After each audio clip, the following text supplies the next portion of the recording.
I would like to thank Exit Base to help us in our financial journey and raise investment for our company. मेरे पास ये दो founders आए जो कि printing and packaging का बहुत ही जबरदस्त बिजनेस रन कर रहे हैं पिछले तकरीबन 5 से 6 साल से।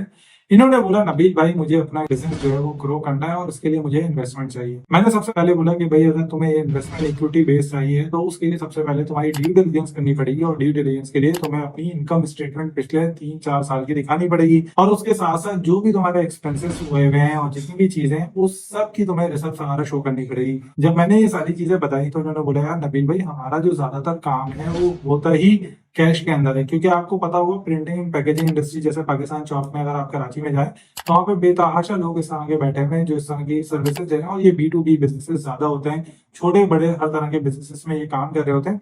तो इन्होंने बोला नबील भाई इसलिए हमारा ना जो टोटल ट्रांसपेरेंसी है वो इस तरह से नहीं मिल पाएगी कि बहुत सारा बिजनेस कैश में होता है, बहुत सारी रिसर्च नहीं बनती। तो फिर मैंने कहा जब इस तरह से नहीं हो सकता ना तो फिर मेरे लिए बड़ा मुश्किल काम है एज एग्जिट बेस कि मैं ये देख सकूं कि आपका एवरेज रेवेन्यू मंथली और एवरेज मंथली प्रॉफिट क्या बन रहा है, और जब तक ये दोनों चीजें नहीं बनेगी तब तक जो है वो आपकी बिजनेस की वैल्यूएशन नहीं निकल सकती। अच्छा, दूसरी बात ये थी कि कुछ बिजनेसेस ऐसे होते हैं जो कि एसेट हैवी होते हैं, तो ये बिजनेस एसेट हैवी है। इसके अंदर होता ही है कि बहुत सारी आपको मशीन खरीदनी होती है और उसके बाद जो है उस मशीन के ऊपर आप सर्विसेज बेचते हैं, अपनी प्रिंटिंग वगैरह करके बेच रहे होते हैं। तो मैंने इनसे कहा यार तुम्हें इन्वेस्टमेंट नहीं मिल सकती। फिर मैंने इनसे पूछा ये बताओ कि तुम्हें इन्वेस्टमेंट चाहिए क्यों।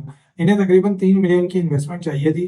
तो इन्होंने मुझे बताया कि इन्हें इन्वेस्टमेंट इसलिए चाहिए क्योंकि इन्हें एक प्रिंटिंग मशीन बाय करनी थी जो इनकी प्रोडक्शन क्वालिटी को इंक्रीज कर देगी, और उस प्रोडक्शन क्वालिटी इंक्रीज करने से फायदा ये होगा इनका जो है वो रेवेन्यू बढ़ेगा क्योंकि क्लाइंटेल ज्यादा से ज्यादा ये लोग लेके आ सकेंगे।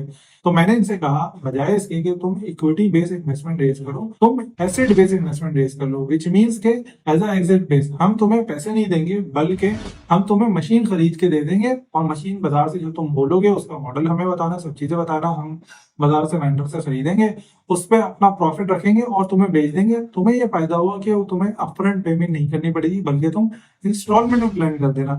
जब मैंने इन्हें ये बात बताई तो इन्हें समझ में आई, इन्होंने बोला ठीक है नबील भाई हम ये काम कर लेंगे। फिर हमारा सफर शुरू हुआ, हमने 2 से 3 इन्वेस्टर से बात की। उनमें से एक इन्वेस्टर को समझ में आया क्योंकि ये ROI जो शेयर का मिल रहा था वो बड़ा अच्छा मिल रहा था, विच इज 25%। तो मैंने उस इन्वेस्टर से कहा कि यार तुम्हें टेंशन लेने की जरूरत नहीं है, सारा काम जो मशीन खरीदना है जो भी करना है वो सब हम करेंगे और हम बेच देंगे आगे और तुम्हें चेक मिल जाएंगे। तो इन्वेस्टर ने बोला ओके डन है। इन्वेस्टर ने हमें जो है वो 3 मिलियन रुपीज दे दिए। जब इन्वेस्टर ने हमें 3 मिलियन रुपीज दिए तो उस 3 मिलियन की मशीन मैंने बाजार से जाके बाय की और बाजार से बाय करने के बाद उसी के ऊपर अपना 25% मार्जिन रखा। जो 25% मार्जिन रखने के बाद तकरीबन 37,50,000 की ये मशीन हो गई और इस मशीन को मैंने जो है उनको बेच दिया जो हमारे प्रिंटिंग एंड पैकेजिंग के दोस्त से जिन्हें मशीन चाहिए थी। और उसमें हमने उनसे पेमेंट इस तरह से ली कि जो 7,50,000 जो प्रॉफिट बनता है उसको 12 इंस्टॉलमेंट में डिवाइड कर दिया, जो कि मंथली तकरीबन 62,500 की इंस्टॉलमेंट बनी।